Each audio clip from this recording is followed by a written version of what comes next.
Ancelotti a félicité Vinicius suite à ses exploits contre les Bavarois. L'entraîneur italien a laissé entendre qu'il estimait que le jeune attaquant méritait le Ballon d'Or. Mon sentiment est que Vini Junior est sur le point de remporter le Ballon d'Or. Ce qu'il fait cette saison est vraiment spécial. Il est toujours présent dans les moments clés. Vinicius a également excellé en Liga alors que Los Merengues ont récupéré le titre face à leur rival Barcelone. Il a inscrit 13 buts et 6 passes décisives en 24 matchs, s'associant superbement à un autre prétendant au Ballon d'Or, Jude Bellingham. Vinicius, 23 ans, est en pleine forme, marquant 21 buts et 11 passes décisives en 36 matchs toutes compétitions confondues. Il a aidé le Real Madrid à se qualifier pour l'UEFA Champions League avec un doublé lors du match aller 2-2, alors que Los Blancos s'imposait 4-3 au total. L'international brésilien a impressionné lors du match retour hier soir, 8 mai, et a été élu homme du match même s'il n'a pas été inscrit sur la feuille de match. Il a joué un rôle énorme dans l'égalisation de Joselu lorsque le gardien du Bayern Manuel Neuer a renversé sa féroce tentative de but. Ce sera le tableau, le montage, l'histoire approfondie de 5000 mots sur le Joselu que j'ai connu, le Deep Joselu de Stuttgart à Madrid en passant par les poteries maintenant à Londres. On parlera bien sûr beaucoup de magie, de sorcellerie et de théâtre, du succès vaudou inexplicable et continu du club de football le plus riche du monde, qui, d'une manière ou d'une autre, continue de le faire contre la tête.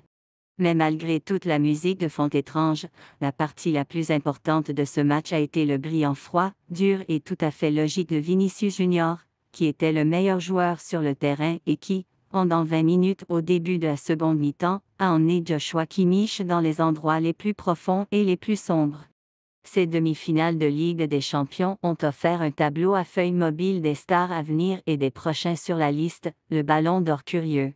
Grâce à Bellingham et Mbappé, seul Vinicius a produit le meilleur de lui-même, jouant au Bernabéu non seulement avec concentration et énergie, mais avec un surprenant sentiment de liberté, même à ce niveau. Il est toujours capable de jouer dans le vrai sens du terme.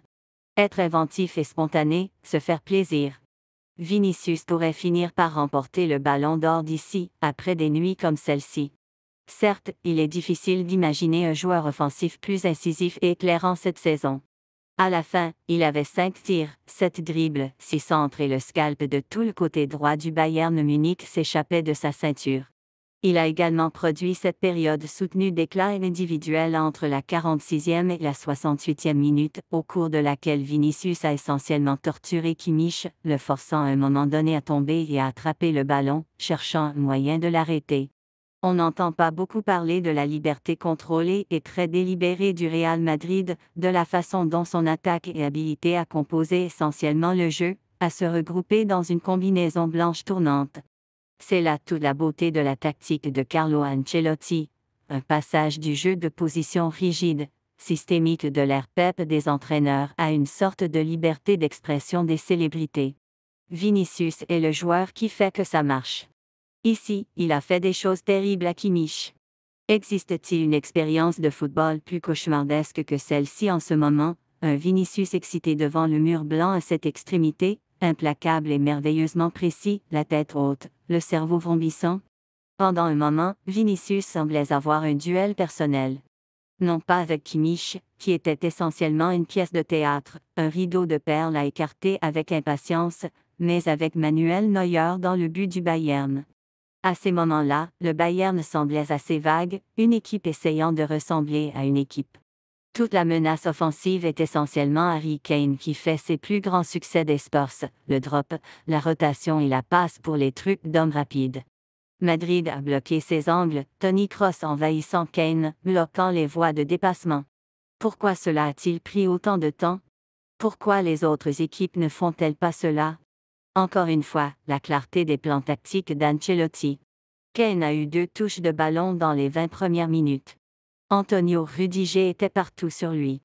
C'est ainsi qu'il joue lorsqu'il sait que vous êtes une menace, comme s'il essayait de se glisser dans votre peau et de vous promener.